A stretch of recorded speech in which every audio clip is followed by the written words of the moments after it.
വേടനെ ജാമ്യം കിട്ടിയിരിക്കുന്നു. വേടന്റെ ഈ കേസും ആദ്യം കഞ്ചാവ് കേസ്, പിന്നീട് ഈ പുലിപ്പല്ലി കേസ്, ഇതുമൊക്കെ ബന്ധപ്പെട്ട് വലിയ ചർച്ചകളുമൊക്കെ സോഷ്യൽ മീഡിയയിൽ അടക്കം നടന്നതാണ്.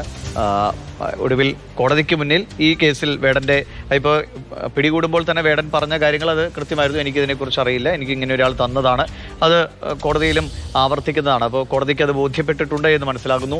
എന്താണ് അങ്ങയുടെ പ്രതികരണം? കേൾക്കാമോ? വേടന് ജാമ്യം ലഭിച്ചിരിക്കുകയാണ് പുലിപ്പല്ലി കേസിൽ. വേടന് ജാമ്യം കിട്ടുന്ന സമയത്ത് കോടതി നിരീക്ഷിക്കുന്നത് വെച്ച് നോക്കുമ്പോൾ ഈ കഴിഞ്ഞ 2 ദിവസം ഇവിടെ എന്താണ് നടന്നത് എന്നത് വളരെ വ്യക്തമാണ്. അതാണ് അതിന്റെ ഒരു പ്രശ്നം. ഇവിടെ ഒരു നിയമലംഘനം നടന്നാൽ അതിനെതിരെ നടപടിയെടുക്കാം. ഇവിടെ അതല്ല നടന്നത്. വളരെ ബോധപൂർവമായി ഈ വേടൻ എന്ന് പറയുന്ന കലാകാരനെതിരെ വളരെ ഗൗരവമുള്ളൊരു ഗൂഢാലോചന നടക്കുക, ഒരു കുറ്റവാളിയെ കൊണ്ടു നടക്കുന്നത് പോലെ ഈ വനം വകുപ്പ് ഉദ്യോഗസ്ഥർ കൊണ്ടു നടക്കുക, വനം വകുപ്പ് മന്ത്രി പറയുക 7 വർഷം തടവ് കിട്ടുന്നതോ വലിയ കുറ്റകൃത്യം ചെയ്തിട്ടുണ്ടെന്ന് പറയുക. എന്താണ് ഇതൊരു ഇരട്ട നീതിയാണ് യഥാർത്ഥത്തിൽ കേരളത്തിൽ നടന്നത്.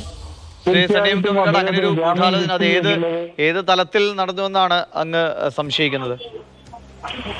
അതായത് തീർച്ചയായിട്ടും ഈ വേടന്റെ പാട്ടുകൾ തന്നെയാണ് അതിന്റെ പ്രധാനപ്പെട്ട ഒരു കാര്യമായിട്ട് ഞാൻ കാണുന്നത്. കേരളത്തിലെ ഈ പറഞ്ഞ സാംസ്കാരിക രംഗത്ത് വളരെ വലിയ ചലനമാണ് വേടൻ എന്ന് പറയുന്ന ചെറുപ്പക്കാരെ സൃഷ്ടിച്ചത്. 10,000-കണക്കിന് ചെറുപ്പക്കാരെ ആകർഷിക്കുന്ന വലിയൊരു ഗായകനാണ് അദ്ദേഹം.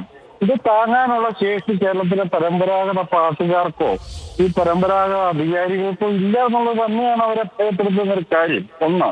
രണ്ടാമതൊരു കാര്യം, അദ്ദേഹം ഏറ്റവും കീഴ്പ്പെട്ട് മനുഷ്യരുടെ പ്രതീക്ഷകളെ കുറിച്ചും അവരുടെ ആഗ്രഹങ്ങളെ കുറിച്ചുമാണ് ഈ പാർട്ടിയിലൂടെ ലോകവുമായി സംവദിക്കാൻ ശ്രമിക്കുന്നത്. അതും ഒട്ടും ആഗ്രഹിക്കാത്ത മനുഷ്യരാണ് യഥാർത്ഥത്തിൽ വേടനെതിരെ ഇത്രയും വലിയ കാര്യം. നമ്മളൊരു കാര്യം മനസ്സിലാക്കണം. അവിടെ ഒരു 5 ഗ്രാം കഞ്ചാവ്, 6 ഗ്രാം കഞ്ചാവ് കിട്ടി. അതിന് സ്റ്റേഷൻ ജാമ്യം കൊടുത്തു. എന്നാലും കഴുത്തിലൊരു പുലി നഖമുണ്ടോ എന്ന് പറഞ്ഞു. അതിന് ജാമ്യം. ഇത് ഇയാളുടെ അമ്മയ്ക്ക് ജാഫ്നയുമായി ബന്ധമുള്ള തീവ്രവാദിയാണെന്ന് പറയുക. എന്തൊക്കെ കോമാളിത്തരങ്ങളാണ് ഈ സ്റ്റേറ്റ് കാണിച്ചുകൊണ്ടിരിക്കുന്നത്. യഥാർത്ഥത്തിൽ കോടതിക്ക് അത് ബോധ്യപ്പെട്ടുകൊണ്ടാണ് ആ ചെറുപ്പക്കാരനെ ജാമ്യം അനുവദിച്ചത്. അത് വളരെ നിർണായക സമയത്ത് കോടതി അങ്ങനെ പോസിറ്റീവായി ഇടപെടൽ നടത്തിയത് വളരെ നന്നായി എനിക്ക് തോന്നുന്നു.